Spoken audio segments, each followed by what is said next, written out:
I found a hidden pregnancy test in our trash and my husband quickly snapped that he never wanted kids as if I was the problem. But the truth was far darker. He was expecting a baby with the woman he'd been secretly seeing. I stayed calm, collected proof, and later watched his double life collapse in front of everyone. I never wanted kids, Lydia. You know that. Jude said those words to me 3 years ago, firm and final, when my sister announced her second pregnancy. He made it clear. No children. No discussion. Our life was perfect the way it was. So when I found the positive pregnancy test in our bathroom trash that Wednesday morning, my brain went through a very specific sequence. Then hope. Maybe he'd changed his mind. Then reality. I have an IUD. 4 years, never failed, confirmed working at my last appointment 6 weeks ago. That test wasn't mine. Couldn't be mine. Someone else had taken that test in my bathroom. In my home. My husband was having an affair. And the other woman was carrying his baby. The baby he told me he never wanted. I stood there in the kitchen, garbage bag half lifted, staring at that white plastic stick wedged between coffee grounds and yesterday's takeout containers.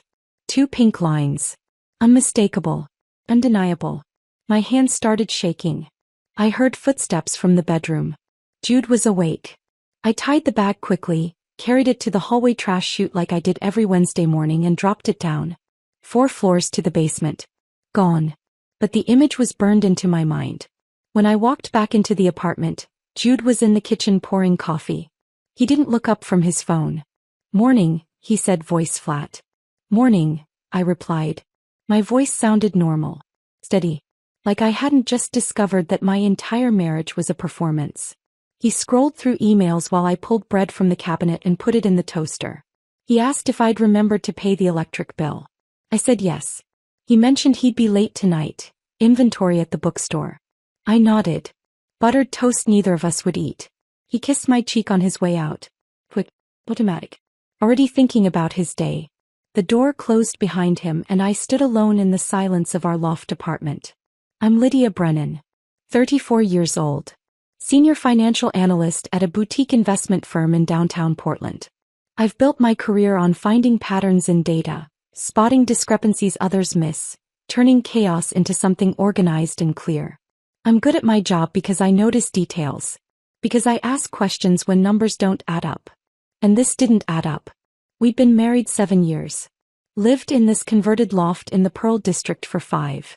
Exposed brick walls, floor-to-ceiling windows overlooking the city, open floor plan that felt modern and sophisticated when we first signed the lease. Jude loved it because it was 3 blocks from his bookstore. I loved it because I could walk to my office in 10 minutes. From the outside we looked like the perfect urban couple. Sunday mornings at the farmer's market buying organic vegetables we'd forget to cook. Wine tastings in the Willamette Valley. Weekend trips to Cannon Beach where we'd walk barefoot on the sand and take photos that made our life look enviable. But lately something had felt wrong. Jude came home later than usual. Always had an excuse. Author event at the store. Supplier meeting. Inventory that took longer than expected. When he was home he was distracted. I'd talk about my day, a difficult client, a project deadline, and he'd nod without really listening. His phone was always face down on the table. He'd take calls in the other room. When I'd ask who it was he'd say it was just Greg, his business partner or a vendor. I told myself it was stress. The bookstore wasn't doing well financially. Independent stores were struggling against online retailers and corporate chains. Jude worried about keeping the lights on, about making payroll for his small staff. I believed that because I wanted to. Because the alternative was something I didn't want to face. My phone buzzed on the counter. A text from Marcus, my colleague at the firm, reminding me about our 9 o'clock client meeting. I glanced at the time. 8:15. I needed to leave in 10 minutes but I couldn't move. My mind kept replaying the image of that pregnancy test. Trying to make sense of it. Trying to find some explanation that didn't end with betrayal. Finally I forced myself into motion. Got dressed. Pulled my hair into a ponytail. Grabbed my laptop bag and coffee mug. Locked the door behind me and walked toward the office like it was just another Wednesday. The walk usually cleared my head. Fresh air. City noise. The rhythm of concrete under my feet. But today I couldn't stop thinking. Who is she? How long had this been going on? Had he brought her to our home while I was at work? I reached my building, took the elevator to the 12th floor and walked past reception with a smile that felt like a mask. My office was at the end of the hall. Corner space with windows on two sides. Normally I loved the view. Today I barely saw it. I sat at my desk and opened my laptop. Stared at the same spreadsheet for 20 minutes without processing a single number. Marcus knocked around 10 holding a folder of quarterly reports. "You good, Lydia?" he asked. I looked up, realizing I hadn't moved in who knows how long. "Yeah," I said. "Just didn't sleep well." He studied me for a second like he didn't quite believe me, but he didn't push. Marcus and I had worked together for 5 years. He knew when to let things go. "Client meeting went well this morning," he said, setting the folder on my desk. "They signed. 3-year contract." "That's great." He lingered in the doorway. "You sure you're okay?" "Just a headache." "I'll be fine." After he left, I closed my office door. Then I opened a private browser window and started searching. I'm an analyst. When something doesn't make sense, I gather data. I look for patterns. I build a framework to understand what I'm dealing with. So I searched. Signs your spouse is cheating. How to tell if your husband is having an affair. Hidden relationships. Secret pregnancies. Article after article loaded. I read them methodically, taking notes in an encrypted document on my laptop, building a mental checklist. If Jude was hiding a pregnancy, he was hiding a woman. And if there was a woman, there would be evidence. Phone records. Credit card statements. Calendar gaps. Unexplained absences. I just had to find it. My sister Emma called around 6 that evening while I was standing in the kitchen pretending to make dinner. I had pasta boiling and sauce heating, but I wasn't really paying attention to either. "Hey," she said, kids screaming in the background. "Quick question. Are you and Jude coming to Mom's birthday dinner next month?" "Yeah, we'll be there." "Good. Also, I have news." She paused. "I'm pregnant again." I stirred the sauce, forced enthusiasm into my voice. "Emma, that's amazing. Congratulations." "Thanks. We're so excited. It's a girl this time." Another pause. "You and Jude still not thinking about kids?" There was. The question she always asked, wrapped in casual curiosity but heavy with judgment. Emma had the life our mother envisioned for both of us. The suburban house. The minivan. The PTA meetings and family game nights. She'd married her high school sweetheart at 23, had her first baby at 25, and built her entire identity around motherhood. I'd chosen differently. College. Career. City life. Independence. We made different choices and neither of us was entirely comfortable with what the other had picked.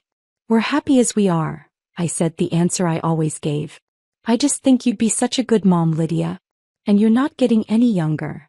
I bit back the response I wanted to give. "I know. We'll see." After we hung up, I stood at the stove stirring sauce that was starting to burn. I thought about that conversation 3 years ago. The one where Jude made his position crystal clear. We'd been driving home from a family dinner where everyone had been congratulating Emma on her second pregnancy. My mom had made pointed comments about biological clocks and giving her more grandchildren. In the car, I'd asked Jude what he thought about it. He'd been firm. Direct. "I'm not interested in the whole parent thing. I like our life the way it is. Just us. No complications. No sacrifices." I'd agreed because I thought I felt the same way. Because my career mattered. Because freedom mattered. Now, standing alone in our kitchen while he worked late again, I realized I didn't know what I wanted anymore. But that didn't matter. Because the pregnancy test in the trash wasn't about what I wanted. It was about what Jude had been hiding. I turned off the stove, scraped burnt sauce into the sink and poured myself a glass of wine. Then I sat at the kitchen table and opened my laptop again. If there was evidence, I'd find it. If there was a trail, I'd follow it. Because I'd built a career on finding patterns in chaos. And my husband had just made the biggest mistake of his life. He thought I wouldn't notice. He thought I'd never find out. But he forgot who he married. I wasn't the kind of woman who ignored red flags or looked the other way. I was the kind who collected data, built cases, and dismantled lies piece by piece. Tomorrow I'd start digging. Tonight I'd finish this wine and decide exactly how far I was willing to go. The next morning I woke up before my alarm. Jude was still asleep beside me, face relaxed, breathing steady. I watched him for a moment, studied the man I'd shared a bed with for 7 years, and felt nothing but distance. I got up quietly, showered, dressed, and left for work without waking him. The office felt different that Thursday. Or maybe I was different. I sat at my desk, opened my laptop, and tried to focus on the quarterly projections Marcus had left yesterday. Numbers filled the screen, but I couldn't process any of them. My mind kept circling back to one question. Who was she? Around 10, Marcus knocked on my door holding a stack of folders. "Morning," he said, stepping inside. "Got the updated client reports. Thought you'd want to review them before the meeting this afternoon." He set the folders on my desk, then paused. "You okay? You seemed off yesterday." I forced a smile. "Just didn't sleep well." "I'm fine." He didn't look convinced. "Lydia, if something's going on..." "It's nothing," I interrupted, keeping my voice light. "Really? Just tired." He studied me for another second, then nodded. "All right. But if you need to talk, I'm around." After he left, I closed my office door and locked it. Then I opened a private browser window and started searching. How to tell if your spouse is cheating. Signs of infidelity. What to do if you find evidence of an affair. Divorce lawyers in Oregon. I read article after article, clicking through pages, absorbing information the way I did with financial data. My analytical brain kicked into high gear. The same brain that had saved my firm $500,000 last quarter by spotting a pattern in quarterly discrepancies that everyone else had missed. If Jude was hiding a pregnancy, he was hiding a woman. And if there was a woman, there would be evidence. Phone records, credit card statements, unexplained purchases, timeline gaps. I opened a new encrypted document on my personal laptop and started taking notes. Building a framework. Creating a system to organize what I knew and what I needed to find out. I worked through lunch, ignoring emails, letting calls go to voicemail. By 3 o'clock I had a plan. That evening, Jude texted me around 5. "Author reading tonight at the store. Local poet. Probably won't be home until after 11. I stared at the message for a long moment, then typed back, "Okay. Have fun." The moment I heard his car pull out of the garage, I went to work. I started in the bathroom, pulling everything out from under the sink. Cleaning supplies. Extra toilet paper. A box of tampons. Rolled towels stacked in the back corner. Behind the towels, tucked against the wall, I found something that didn't belong. A small zippered makeup bag. Navy blue canvas material, definitely not mine. My hands were shaking as I unzipped it. Inside, a bottle of prenatal vitamins, a packet of folic acid supplements, and a folded receipt from a women's health clinic. I unfolded the receipt carefully, like it might disintegrate if I moved too fast. Date: 2 weeks ago. Service: initial prenatal consultation. Patient name printed at the top in small black letters. Simone Callahan. I didn't recognize the name. My chest felt tight. My breathing shallow. I sat on the bathroom floor with the receipt in my hand and stared at the vitamins. This wasn't paranoia. This wasn't insecurity. This was real. There was another woman. She was pregnant. And Jude had been helping her hide evidence of it in our home. I pulled out my phone and photographed everything. The bag. The vitamins. The receipt. Multiple angles, clear shots, timestamps visible. Then I carefully put everything back exactly as I'd found it. Zipped the bag. Tucked it behind the towels. Arranged them the way they'd been before. No trace that I'd been there. I stood up, looked at myself in the mirror, and barely recognized the woman staring back. My hands were still trembling. I gripped the edge of the sink, forced myself to breathe slowly, and walked out of the bathroom. The bedroom was next. I went through Jude's dresser methodically. Top drawer first. Socks, underwear, nothing unusual. Second drawer. T-shirts, gym clothes, still nothing. Bottom drawer. Sweaters he never wore, folded neatly, taking up most of the space. I lifted the sweaters carefully. Underneath, pressed flat against the bottom of the drawer, was a phone. Not his regular phone. This one was older, cheap, a basic Android model. No case. No lock screen. I powered it on and waited while it loaded. The home screen appeared. No apps except the basics. Messages. Phone. Camera. I opened the messages. The list loaded slowly, and when it did, my stomach dropped. Hundreds of texts. All between Jude and someone saved in the contacts as S. I scrolled through them, hands shaking so badly I almost dropped the phone. Pet names. Babe. I love. Can't wait to see you. Photos I wished I'd never seen. Pictures of them together. Her smiling at the camera, his arm around her waist. Text conversations about the pregnancy. About what they were going to do. About names for the baby. Arguments where she was frustrated, angry. You keep saying you'll leave her, but you never do. When are you going to tell Lydia? I'm not raising this baby in secret, Jude. You need to decide. His responses were always the same. Reassuring. Stalling. I need time. Lydia's complicated. I have to handle this carefully. I promise I'll tell her soon. Just give me a few more weeks. I sat on the edge of the bed, staring at the screen, reading message after message. I wasn't complicated. I was just in the way. I connected the phone to my laptop with a USB cable and opened the file transfer window. Copied everything. Every text. Every photo. Every call log. The transfer took about 10 minutes. I watched the progress bar move across the screen, numb, detached, like I was watching this happen to someone else. When it finished, I ejected the phone, wiped my fingerprints off with the edge of my shirt, and put it back in the drawer exactly where I'd found it. I rearranged the sweaters on top, checked that everything looked undisturbed, and closed the drawer. Then I walked back to the kitchen, poured myself a glass of wine, and sat at the table with my laptop. I opened the copied files and started going through them systematically. Text messages organized by date. Photos sorted into folders. Call logs showing timestamps and duration. The earliest messages went back 8 months. 8 months. This wasn't some recent mistake. This wasn't a moment of weakness. This was planned. Deliberate. A whole second life built carefully while I worked 60-hour weeks to keep our finances stable. I took notes. Built a timeline. Cross-referenced dates with my own calendar to see when Jude had said he was working late, when he'd said he had supplier meetings, when he'd said he had author events. Almost every late night matched up with messages to Simone. I heard his car pull into the garage just after 11. I closed my laptop, finished my wine, and walked into the bedroom. Changed into pajamas. Got into bed with a book. Turned on the lamp. The front door opened. His keys hit the bowl on the entry table. Footsteps down the hall. He walked into the bedroom, pulling off his jacket. How was the reading? I asked, not looking up from my book. Good, he said. Decent crowd. Sold some books. He smelled like red wine and something floral. Perfume maybe. Or maybe I was imagining it. He kissed my forehead, quick, automatic, no feeling behind it, and headed into the bathroom.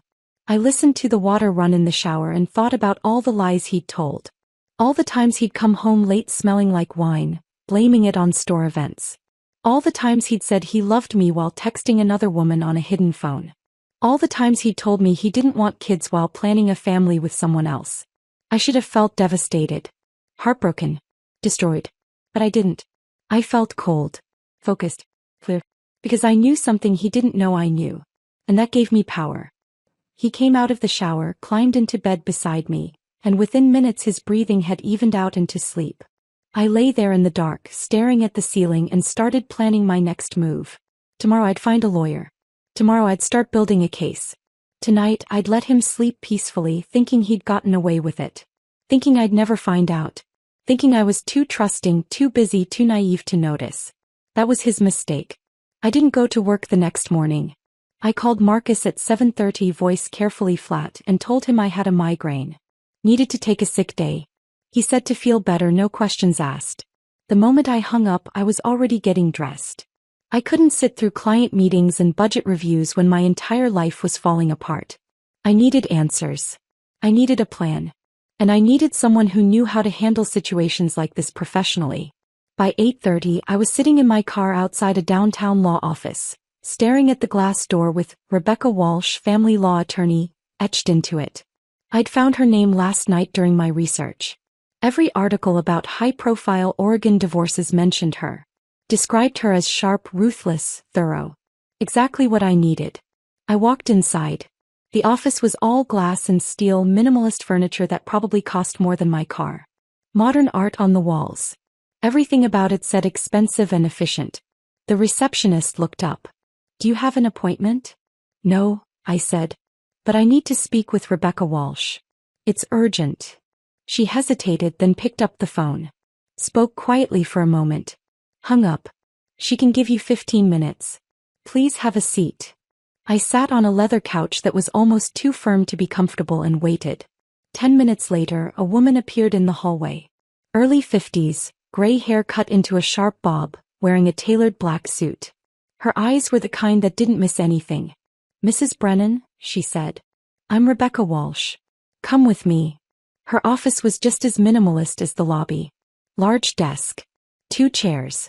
Windows overlooking the city. No personal photos. No clutter. Just clean lines and focus. "Sit," she said, gesturing to the chair across from her desk. "Tell me what's going on." I sat down and laid it all out. The pregnancy test in the trash. The IUD that made it impossible for the test to be mine. The makeup bag hidden in the bathroom with prenatal vitamins and a clinic receipt. The burner phone in Jude's dresser with hundreds of messages to a woman named Simone Callahan. The photos. The arguments about when he'd leave me. The promises he'd made to her. I pulled out my laptop and showed her the screenshots I'd taken. Messages. Call logs. The clinic receipt. Rebecca listened without interrupting, fingers steepled, expression completely neutral. When I finished, she leaned back in her chair and studied me for a long moment. "This is solid evidence," she finally said. "But we need more. I'm going to connect you with a private investigator. We need confirmation of who this woman is, timeline documentation, and ideally proof that your husband's been spending money on her. Shared funds, business accounts, credit cards. Anything that shows financial misconduct." "Why does that matter?" I asked. "Oregon is a no-fault divorce state," Rebecca explained. "You don't have to prove wrongdoing to get divorced. But if we can prove he's been misusing marital assets to support an affair, that shifts the asset division in your favor. Significantly." I nodded slowly, processing.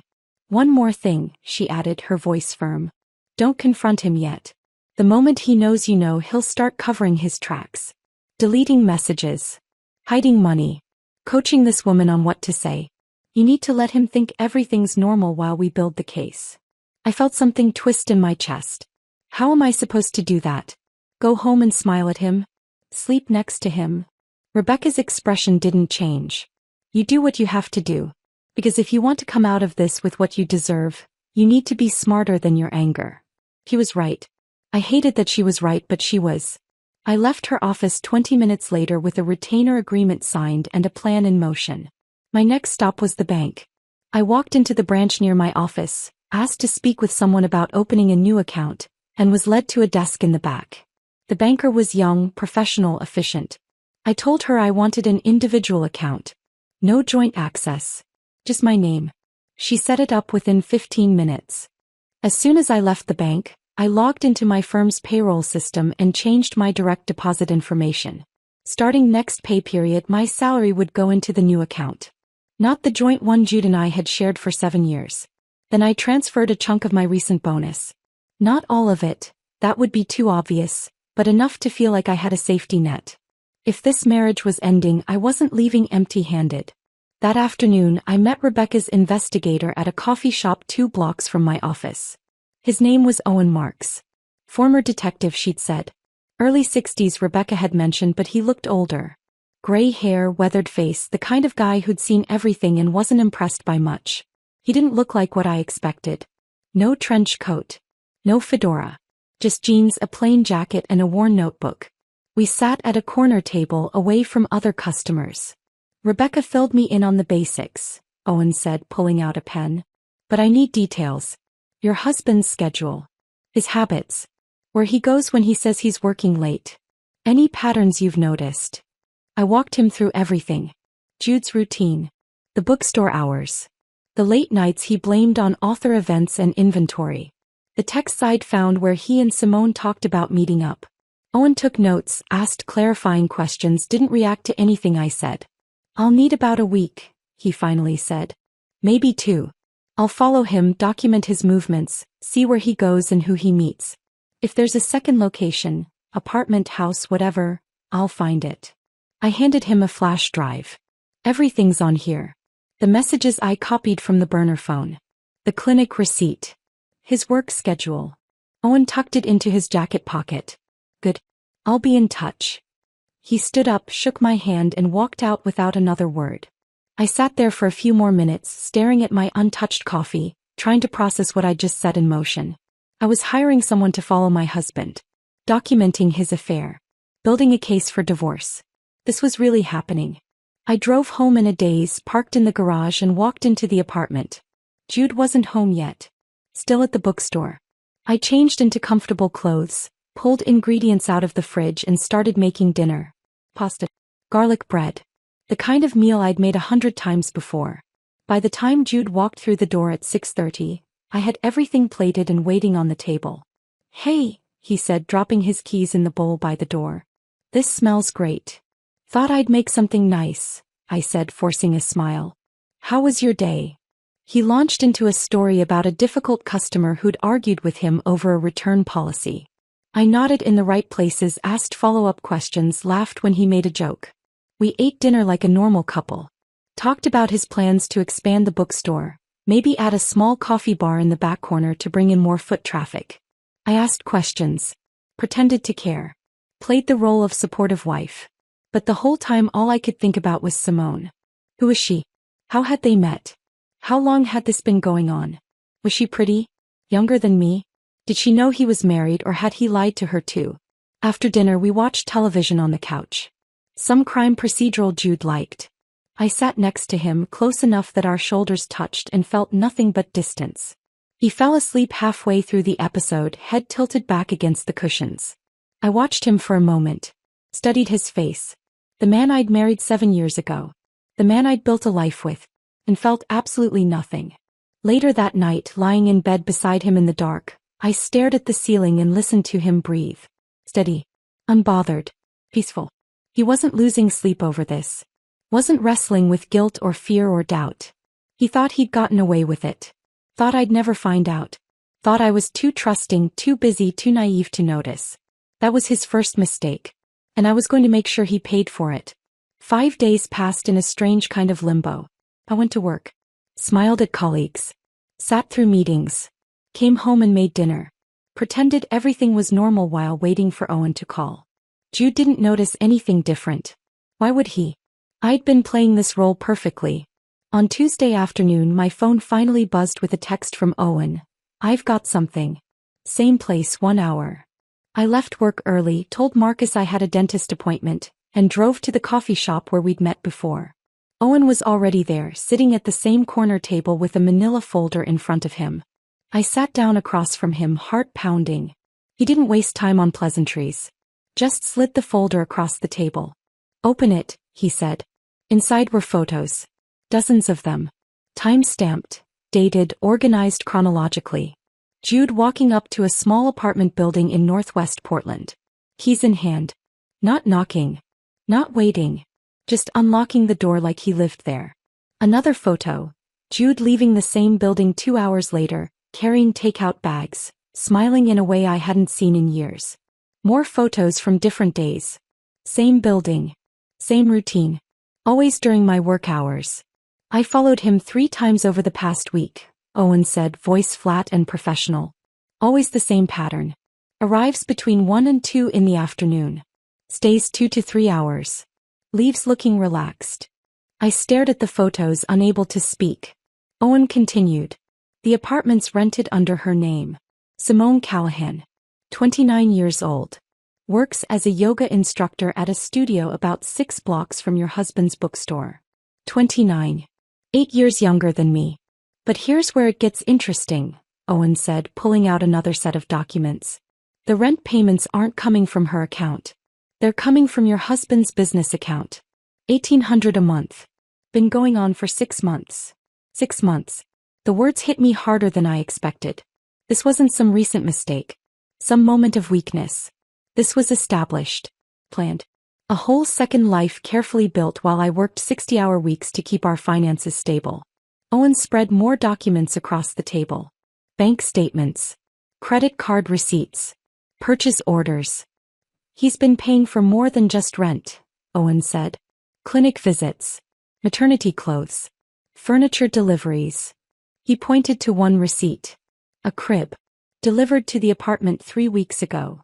I felt like the air had been sucked out of the room. A crib. He wasn't just having an affair. He was preparing to be a father. The same man who'd told me 3 years ago that he didn't want kids. That parenthood would ruin our freedom. That he liked our life exactly the way it was. He'd been building a nursery with another woman. You okay? Owen asked, watching me carefully. I nodded, even though I wasn't sure that was true. There's more, he said. I ran a background check on her. Clean record. No criminal history. She's been at the same yoga studio for 4 years. Lives alone, or did until your husband started spending half his time there. He pulled out one more photo. This one was different. Taken from across the street, zoomed in slightly. Jude and Simone standing on the apartment balcony. His arm around her waist. Her hand resting on a visible baby bump. They looked happy. Comfortable. Like a couple. Like the couple we used to be. I closed the folder, unable to look anymore. I'll send you the digital copies, Owen said. Everything's documented. Dates, times, locations. If you need me to testify, I will. Thank you, I managed to say. He nodded once, stood up and left. I sat there alone with the folder in front of me, hands shaking, trying to process everything I'd just learned. Then I drove home. I parked in the garage, but I couldn't get out of the car. I just sat there for 20 minutes, staring at nothing, feeling the weight of it all pressing down on me. 6 months of lies. 6 months of him paying for another woman's life while sharing a bed with me. 6 months of planning a future that didn't include me. Finally, I forced myself to move. Walked into the apartment. Changed clothes. Tried to act normal. That night, after Jude left for another supposed late event at the bookstore, I went back to his dresser. The burner phone was still there, tucked under the sweaters in the bottom drawer. I powered it on and opened the messages. New texts. Recent ones. Simone to Jude sent yesterday. I told my parents about the baby. They want to meet you. They're asking when we're going to make this official. You need to decide, are you leaving her or not? Because I'm not raising this child in secret. Jude's response sent just 2 hours ago. I'll tell her this weekend. I promise. Just give me a few more days. This weekend. 3 days from now. He was planning to tell me. Or maybe he was just stalling again like he'd apparently been doing for months. Either way, I wasn't going to wait for him to control the narrative. I took screenshots of everything. Added them to the growing file of evidence on my laptop. Put the phone back exactly where I'd found it. My hands weren't shaking anymore. I was past shock. Past hurt. Past disbelief. I was in that cold, clear place where decisions get made. The next morning, I called Rebecca from my car before heading into the office. I have everything, I told her. Photos of him entering her apartment. Financial records showing he's been paying her rent with business funds. Text messages where he's promising to leave me. What happens next? I could hear her typing on the other end. We move fast, she said. I'll draft the divorce papers today. We'll include documentation of financial misconduct, using business funds for personal expenses related to an extramarital affair. Will that matter? It will if he has a business partner, Rebecca said. Does he? Yes. Greg Fontaine. They co-own the bookstore 50/50. Friends since college. Perfect, Rebecca said, and I could hear the satisfaction in her voice. Using company funds for personal use violates the LLC operating agreement. That's grounds for partnership termination. Send me Greg's contact information. I'll make sure he gets copies of the financial records. My stomach twisted. Greg was a good guy. He didn't deserve to be dragged into this. But he also deserved to know his business partner was stealing from the company. After that, Rebecca continued, we served the papers. Public. At the bookstore. During business hours. Maximum impact. I hesitated for only a second. Then I said, do it. You're sure? Rebecca asked. Once we do this, there's no going back. This will be public. Messy. Everyone will know. I thought about the pregnancy test in the trash. The hidden phone. The apartment he'd been paying for. The crib he'd bought for another woman's baby. The lies he'd told for 6 months while sleeping next to me every night. I'm sure, I said. All right, Rebecca replied. I'll have everything ready by Friday. We'll serve him Monday morning. 10 o'clock sharp. After we hung up, I sat in my car outside the office building, gripping the steering wheel, letting it all sink in. By Monday everyone would know. Jude's business partner. His employees. His customers. The entire Portland literary community. His carefully constructed double life would collapse in a single morning. And I'd be the one who made it happen. I took a deep breath, grabbed my laptop bag and walked into the office. Marcus looked up as I passed his desk. "You okay? You look exhausted." "Long week," I said. "But I'm fine." He didn't look convinced, but he didn't push. I closed my office door, sat down at my desk and opened my laptop. Then I drafted an email to Greg Fontaine. Subject: Urgent, financial misconduct. I attached the bank statements showing 6 months of payments to Simone's apartment. The credit card receipts. The purchase orders for baby furniture. I kept the message brief. Professional. Factual. "Greg, I'm Jude's wife. I've discovered he's been using business funds for personal expenses related to an extramarital affair. Attached are 6 months of records. I thought you should know before legal proceedings begin. Lydia." I read it 3 times. Then I hit send. There was no going back now. The email sat in my sent folder for exactly 4 hours before my phone buzzed. "Rebecca, Greg called an emergency board meeting. He's furious. Process server is standing by." I stared at the message, sitting at my desk, surrounded by quarterly reports I hadn't touched all morning. This was really happening. Another text came through at 2 p.m. Papers delivered. Jude was served in front of Greg and 2 employees at the bookstore. I set my phone down and waited. It took exactly 47 minutes for Jude to start calling. The first call came at 2:47. I let it go to voicemail. Second call. Third. Fourth. By 3:15 he'd called 16 times. I didn't answer any of them. Then my building's front desk called. "Mrs. Brennan, your husband is here. He's asking to come up. He seems upset." I took a breath. "Let him up." "Are you sure?" "Yes." "It's fine." I hung up, walked to the kitchen and poured myself a glass of wine. Then I sat on the couch, legs crossed, and waited. The door flew open less than 2 minutes later. Jude stormed in, face red, hands shaking, holding a folded stack of papers. "What the hell is this, Lydia?" he shouted, waving the divorce documents in the air. I took a slow sip of wine. "Exactly what it looks like. You had me served at work." His voice cracked. "In front of Greg. In front of my employees. Do you have any idea what you've done?" "I have a pretty good idea," I said calmly. He stared at me like I'd lost my mind. "Everyone saw it. Everyone." Greg pulled me into his office the second the server left and started demanding answers. He showed me bank statements. Payments to some apartment I've never even heard of. He thinks I've been stealing from the company. "You have been," I said. His mouth opened. Closed. Opened again. "How did you?" I set my wine glass down on the coffee table. "I found the pregnancy test in the trash, Jude. You weren't even careful." The color drained from his face. "I found the vitamins in the bathroom," I continued, voice steady. "The clinic receipt. The burner phone in your dresser. The hundreds of texts between you and Simone. The photos. The plans for the baby." He took a step back like I'd physically pushed him. "You went through my things?" His voice shifted to anger. "You spied on me?" I almost laughed.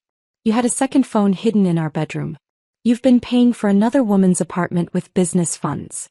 You've been planning a family behind my back. And you're upset about privacy." He opened his mouth to argue, but nothing came out. "Sit down, Jude," I said. "I don't." "Sit down." He sank onto the arm of the couch, head dropping into his hands. For a long moment neither of us spoke. Then he said quietly, "Lydia, this isn't what you think." "Really?" Kept my tone even. "Then explain it to me." "Simone, she's just..." He struggled for words. "It's complicated." "She's pregnant," I interrupted. "With your baby. The baby you told me you never wanted." He looked up and for the first time I saw something that might have been guilt in his eyes. But I didn't care anymore. "You lied to me for years," I said. "You told me you didn't want kids. That parenthood would ruin our life. That you valued our freedom too much. You made me feel selfish for even considering it. That's not.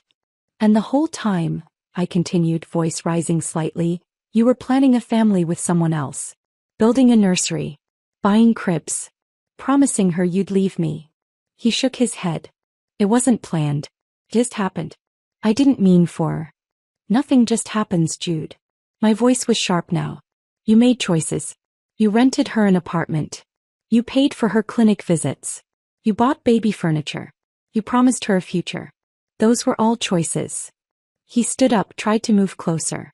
Lydia, please. I held up my hand. Don't. He stopped. This is my home too, he said, voice desperate. You can't just kick me out. I smiled then. It felt cold on my face. Fern. Actually, I can. The lease is in my name only. You're listed as a co-occupant, which means you have no legal claim to this apartment. I spoke to the landlord yesterday. You have until Sunday night to get your things out. After that, I'm donating whatever's left. He stared at me like I was someone he'd never met before. Maybe I was. Maybe the woman he married, the one who smiled and nodded and went along with his plans without question, had stopped existing the moment I found that pregnancy test. You've changed, he said quietly. No, I replied. I just stopped pretending. He tried again. We can work this out. We can go to counseling. I'll end things with Simone. I'll do whatever you want. Just don't do this. You'll end things with Simone? I repeated. The mother of your child? It doesn't have to be like this. Yes, it does. I stood up, walked to the door and opened it. Leave Jude. Lydia. Now. He looked at me for a long moment. I saw confusion. Anger. Disbelief.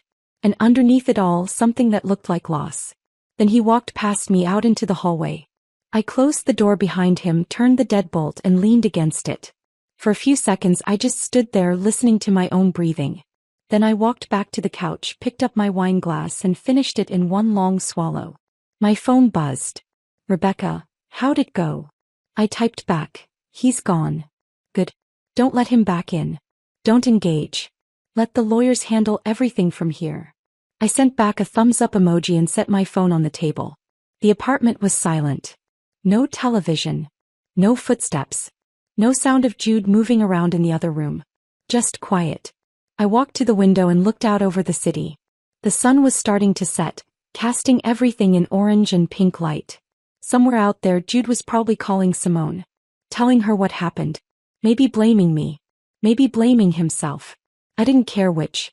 Somewhere else, Greg was probably sitting in his office going through financial records, realizing how much money Jude had siphoned out of the business. And tomorrow the Portland literary community would start talking. Whispering. Speculating about what had happened. Let them talk. I'd spent 7 years caring what people thought. Maintaining appearances. Playing the role of the perfect wife in the perfect marriage. I was done with that. I pulled out my phone and texted Marcus. Can you cover my meetings tomorrow? I need a personal day. He responded immediately, of course. Everything okay? It will be, I typed back. And for the first time in weeks I believed it. I walked into the kitchen, opened a bottle of wine, a better one this time, and poured myself a proper glass. Then I sat at the table, opened my laptop and started going through the financial documents Rebecca had sent over. Asset division. Bank accounts. Credit cards. The apartment lease. Everything that would need to be sorted out in the divorce. It was going to be messy. Complicated. Expensive. But I didn't care. Because for the first time since I found that pregnancy test I felt like I could breathe. Jude was gone. The lies were exposed. And I was finally, completely in control of my own life again. I took a sip of wine and allowed myself a small smile. This wasn't the ending I'd imagined when I got married 7 years ago. But it was the ending I deserved. The story broke online by Monday morning. I was sitting at my desk, coffee in hand, trying to focus on a client report when Marcus knocked on my door. Hey, he said, looking uncomfortable. Have you seen social media today? My stomach dropped. No. Why? He pulled out his phone and showed me. A post from someone named at Portland reads, Drama at Hawthorne Books today. Owner served divorce papers at the store in front of staff. Apparently his wife found out about an affair and misuse of company funds. Yikes. The post had been shared 200 times. The comment section was a mess. Some people defended Jude. We don't know the whole story. Maybe she's just vindictive. Others tore into him. Using business money to fund an affair? That's not just cheating, that's theft. Who serves divorce papers at someone's workplace though? That's cold. Who has an affair and gets another woman pregnant? That's worse. I handed the phone back to Marcus. Well, that didn't take long. You okay? He asked. I'm fine, I said, even though I wasn't sure that was true. After he left, I checked my own phone. 37 notifications. Text messages. Missed calls. Direct messages on platforms I hadn't opened in weeks. Friends I hadn't spoken to in years suddenly reaching out. I heard what happened. Are you okay? Family members asking for details. Is it true? What's going on? I deleted all the apps. Instagram, Facebook, Twitter. Gone. But my phone kept buzzing. Finally, my sister Emma called. I let it ring twice before answering. Lydia, what's going on? She said immediately. I could hear her kids screaming in the background. Mom called me this morning asking about Jude. She saw something online. I took a breath. Jude had an affair. Got another woman pregnant. Used business money to pay for her apartment. I filed for divorce. Silence on the other end. Then Emma said, voice flat, I never liked him. I started laughing. I couldn't help it. It was absurd and perfect and exactly what I needed to hear. You never told me that. You seemed happy, she said. I wasn't going to mess that up. But honestly, he always felt fake to me. Like he was performing being a good husband instead of actually being one. Yeah, I said quietly. That sounds about right. We talked for another 10 minutes. She offered to come stay with me for a few days, but I told her I was fine. I just needed space. When we hung up, I felt lighter somehow. Emma had never liked Jude. And she'd kept quiet about it for 7 years because she didn't want to hurt me. Maybe I should have asked her opinion sooner. The next day Greg Fontaine called. I almost didn't answer. We'd only met a handful of times, holiday parties, bookstore events where Jude would introduce me as my wife, the numbers person, like my career was a quirky personality trait. But I picked up. Lydia, he said, voice careful. I wanted to reach out. I had no idea what Jude was doing with the LLC funds. If I'd known. I believe you, I interrupted. He exhaled, relieved. Thank you. I've been going through the books all week. It's worse than I thought. He's been siphoning money for months.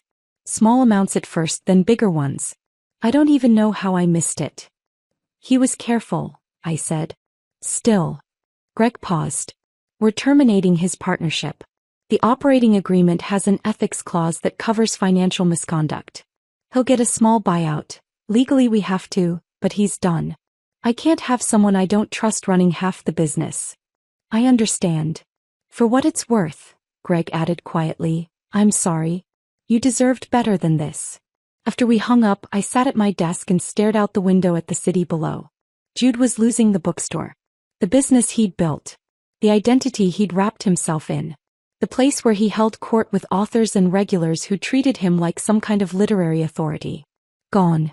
Part of me felt bad. We'd spent years building that life together. I'd helped with the finances, attended every event, smiled through countless poetry readings I didn't care about. But a larger part of me felt nothing at all. He made his choices. Now he was living with them. The next piece of fallout came from an unexpected source. Owen texted me Wednesday afternoon. Subject and female had altercation at studio apartment last night. Loud argument. Audible from hallway. She's upset. I stared at the message. About what? I typed back. He didn't tell her he was still married. She thought you were separated. Now she knows the truth. I set my phone down and tried to process that. Jude had told Simone we were separated. That I was difficult. That he was just waiting for the right time to finalize things. He'd lied to her the same way he'd lied to me. I shouldn't have felt satisfied, but I did. Simone wasn't the villain I'd imagined. She was just another person Jude had manipulated. 2 days later, Owen confirmed she'd ended it. Moved out of the apartment. Blocked his number. Posted something vague on Instagram about trusting the wrong person and learning hard lessons. Within a week, the apartment was empty. Jude tried calling me that Friday night. I let it go to voicemail. He left a rambling message. Shaky. Almost desperate. Lydia, everything's falling apart. Greg fired me. Simone left. I don't have anywhere to go. I made mistakes, I know that, but I still care about you. We can work this out. Please.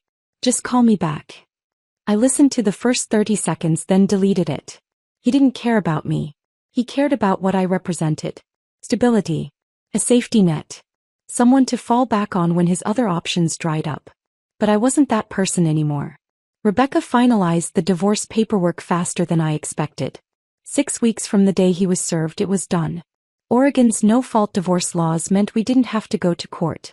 Didn't have to stand in front of a judge and detail every betrayal. We just had to agree on terms.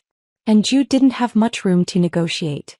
The evidence of financial misconduct was ironclad. Rebecca used it as leverage and it worked.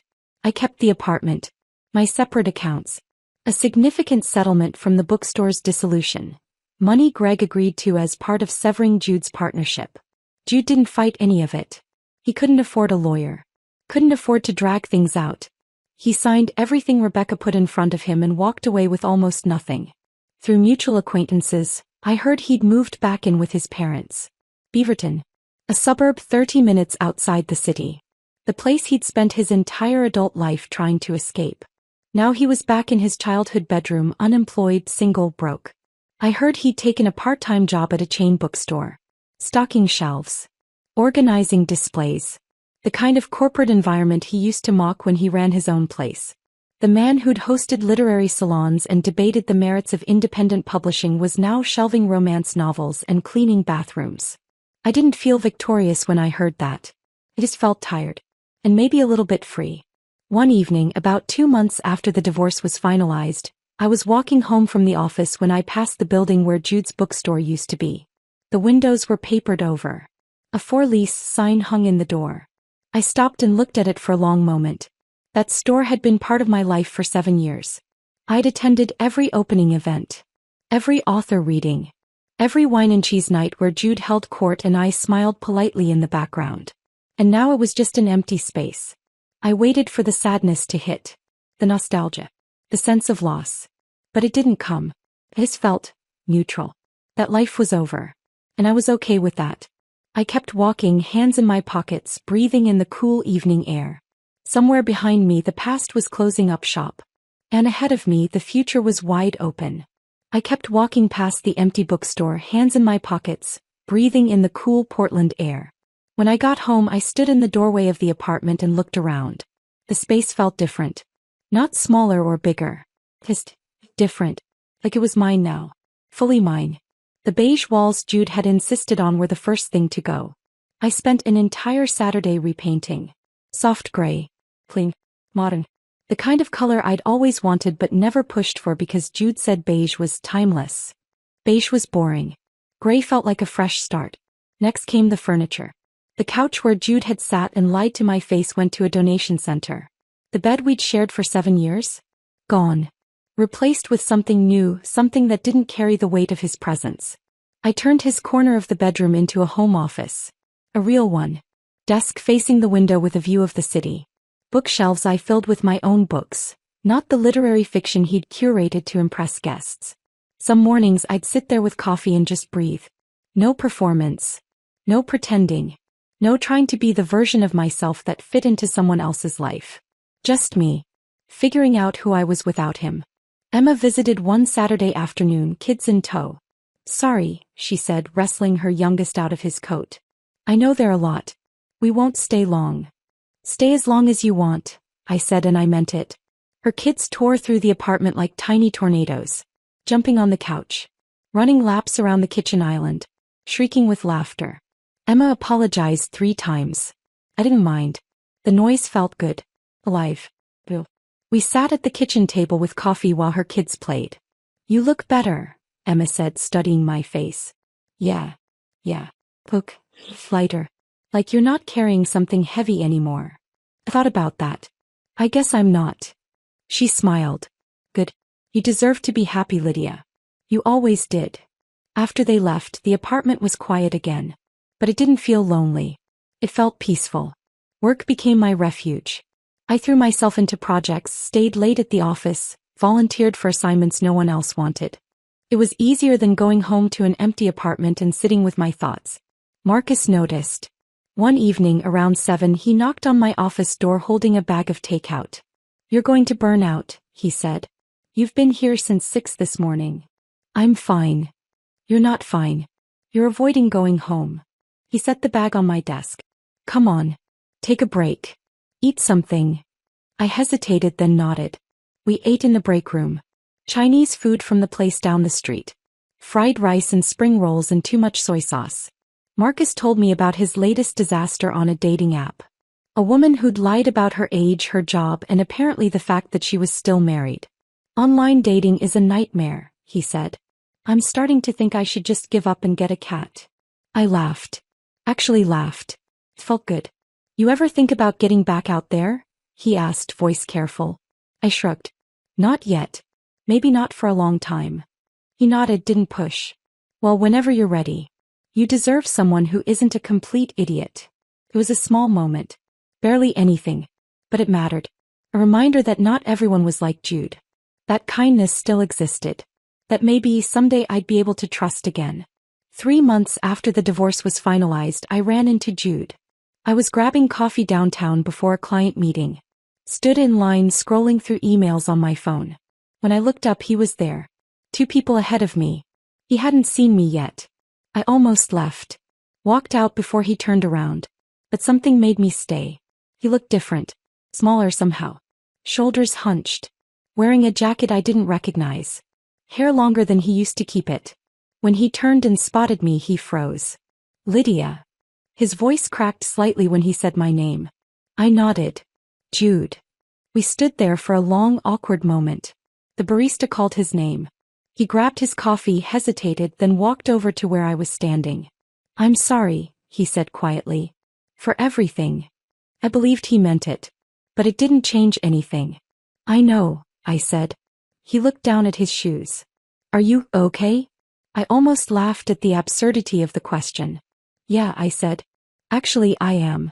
He seemed surprised by that. Like he'd expected me to be falling apart. Like maybe part of him had hoped I would be. That's good, he said. I'm glad.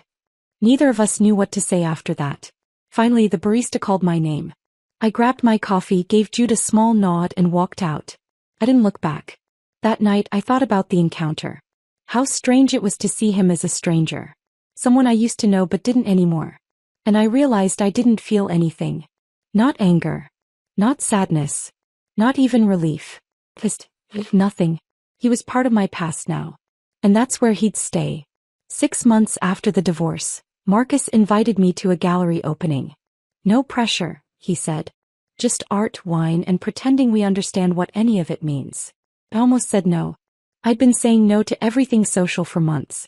But something made me say yes. The gallery was in the Pearl District, a few blocks from my apartment. Small space. White walls. Abstract paintings that looked like someone had thrown paint at a canvas and called it art. Marcus was right. It was terrible. But the wine was decent and the company was better. We wandered around, making up ridiculous interpretations for each piece.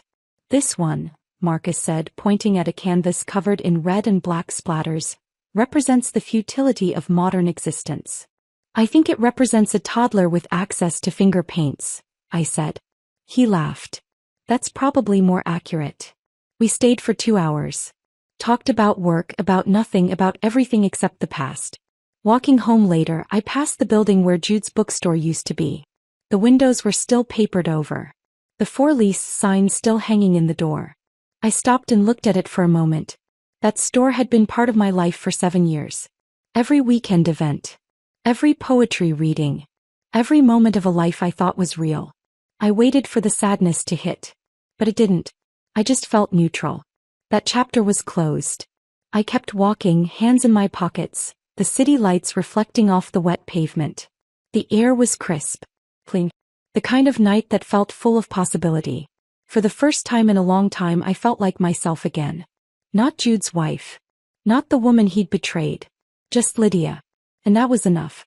I reached my building, rode the elevator up to the loft, and unlocked the door. The apartment was quiet. Warm. I poured myself a glass of wine, sat at my desk by the window, and looked out over the city. Lights stretched out in every direction. Thousands of people living their own lives. Their own stories. I used to think my story was tied to Jude's. That without him I'd be lost. But I wasn't lost. I was exactly where I needed to be. I took a sip of wine and allowed myself a small smile. The woman I'd been when I found that pregnancy test, scared, betrayed, unsure, felt like a stranger now. I built something new. Something stronger. And I'd done it alone. Not because I had to, but because I could. I set down my glass, opened my laptop, and started working on a personal project I'd been thinking about for weeks. Not for work. Not for anyone else. Just for me. The future was wide open. And for the first time in years, that didn't scare me. It felt like freedom. The personal project I'd been working on turned into something bigger than I expected. A financial planning guide for women going through divorce. Practical advice on protecting assets, understanding legal rights, navigating the emotional aftermath while keeping your finances intact. I worked on it for months. Late nights at my desk by the window. Early mornings before heading to the office. It gave me purpose. Something to channel everything I'd learned into something useful. A year after finding the pregnancy test, I was sitting in that same home office on a Saturday morning, refining the final chapter when my phone buzzed. Unknown number. I almost deleted it. Spam probably. But curiosity won. The message loaded. I know this is strange, but I wanted to reach out. I had the baby, a girl. Jude isn't involved. Hasn't been since we broke up. I wanted you to know I'm sorry. I didn't know he was still married when we started. I was lied to too. Simone. I stared at the screen for a long moment. Read it 3 times. Part of me wanted to ignore it. Delete the message and let the past stay buried. But another part understood what she was saying. She'd been a victim of Jude's lies just like I had. I typed back, "Thank you for telling me. I hope you and your daughter are okay." The response came immediately, "We are. And I hope you are too." I sat there holding my phone, something tight loosening in my chest. I typed back. "I really am. And I meant it." A few weeks later, I did something I should have done years ago. I found a therapist. Her name was Dr. Patel. Early 50s, calm voice, office filled with plants and soft lighting that made it easy to talk. The first session was awkward. I didn't know where to start. She made it easy. "Tell me why you're here." So I did. The pregnancy test. The affair. The divorce. The year of rebuilding. She listened without interrupting, taking occasional notes, nodding in the right places. "You've been through something traumatic," she said when I finished. "And you handled it remarkably well. But I'm guessing you're here because something still doesn't feel settled." "I don't know if I can trust anyone again," I admitted. "Every time someone gets close, I start looking for signs. Red flags. Lies. It's exhausting." Dr. Patel leaned back in her chair. "That's a normal response to betrayal. Your brain is trying to protect you. But there's a difference between being cautious and being closed off. One keeps you safe. The other keeps you isolated." Over the next few months, we worked through it. Trust. Control. The difference between protecting yourself and punishing yourself. Some sessions were easy. Others left me feeling raw and exposed. "Don't let what he did make you believe everyone will hurt you," Dr. Patel said during one particularly hard session. "Not everyone is Jude. And you deserve to let good people in." It was advice I'm still learning to follow. Some days I felt strong. Independent. Proud of how I'd handled everything. Other days I felt tired. Wondering if I'd ever fully trust anyone again. But I was working on it. And that counted for something. Marcus and I started spending more time together outside of work. Nothing romantic. Not yet. But there was a comfort in his presence I hadn't felt in a long time. We went to movies. Tried new restaurants. Took weekend hikes in the Columbia River Gorge where the air was clean and the views stretched for miles. One evening we sat by the river watching the sunset. The water was calm, reflecting orange and pink light. "Can I ask you something?" Marcus said. "Sure. Do you ever regret how it all went down? The way you exposed him?" I thought about it. Really thought about it. "No," I said honestly. "He made choices that hurt me. I made choices that protected myself. That's not revenge. That's just refusing to be a victim." Marcus nodded slowly. "You're kind of terrifying, you know that?" I laughed. "Good. I've learned that being underestimated is dangerous." He smiled and there was something warm in his eyes. Something that might have been possibility. Maybe someday I'd be ready for that. But not yet. For now I was content just being me. On the anniversary of the day I found the pregnancy test, I did something symbolic. I pulled out the folder I'd kept in my desk drawer. The one filled with evidence. Printed bank statements. Screenshots from the burner phone. Photos Owen had taken. The clinic receipt. Everything that had brought Jude's lies crashing down. I carried it to the fireplace. One of the features I'd loved about the loft when we first moved in but had rarely used. I built a small fire. Watched the flames catch and grow. Then one by one I fed the papers into it. Not because I regretted what I'd done, but because I didn't need them anymore. The truth was documented in legal records. The divorce was final. Jude was gone. These physical reminders served no purpose except to keep me tethered to the past. I watched the papers curl and blacken. Flames eating through the lies he'd told. The life he'd tried to build on my back. The bank statements burned first. Then the screenshots. Then the photos. When it was done, I poured myself a glass of wine. Something good this time, something I'd been saving for a moment that mattered. I raised the glass toward the fireplace. To the woman I've become, I said quietly to the empty room. Stronger. Wiser. More careful with my trust but not broken. I took a sip and let the wine warm me from the inside. Jude had thought he could hide his betrayal forever. Thought I'd never find out. Never fight back. He'd underestimated me. Forgotten that I'd built a career on finding patterns. On seeing what others missed. On asking questions when things didn't add up. And in the end, that's exactly what brought him down. Not revenge. Just truth. And truth, I'd learned, was the most powerful weapon of all. I finished my wine, set the glass down, and looked around the apartment. Everything here was mine now. Chosen by me. Arranged the way I wanted. The gray walls. The new furniture. The home office where I'd rebuilt my sense of self. This wasn't the life I'd imagined when I got married 7 years ago. But it was better. Because it was real. No performance. No pretending. No trying to fit into someone else's vision of who I should be. Just me. Alone. Free. And maybe that was the biggest lesson of all. I didn't need someone else to complete me. To validate me. To make my life meaningful. I was whole on my own. Someday maybe I'd let someone in again. Someone who deserved my trust. Someone who saw me for who I really was and valued that. Marcus maybe. Or someone I hadn't met yet. But that was future Lydia's decision to make. Present Lydia was content exactly where she was. I walked to the window and looked out over the city. Portland stretched out below me, lights twinkling in the growing darkness. Somewhere out there Jude was living his reduced life. Working his retail job. Sleeping in his childhood bedroom. Dealing with the consequences of his choices. I didn't feel sorry for him. But I didn't feel angry anymore either. I just felt free. Free from the lies. Free from the weight of trying to save something that was already broken. Free from the version of myself I'd been pretending to be. I took a deep breath and smiled. The storm was over.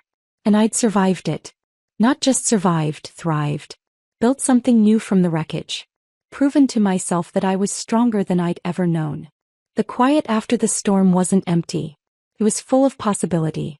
And for the first time in a long time I was excited to see what came next. I closed the curtains, turned off the lights, and headed to bed. Tomorrow was a new day.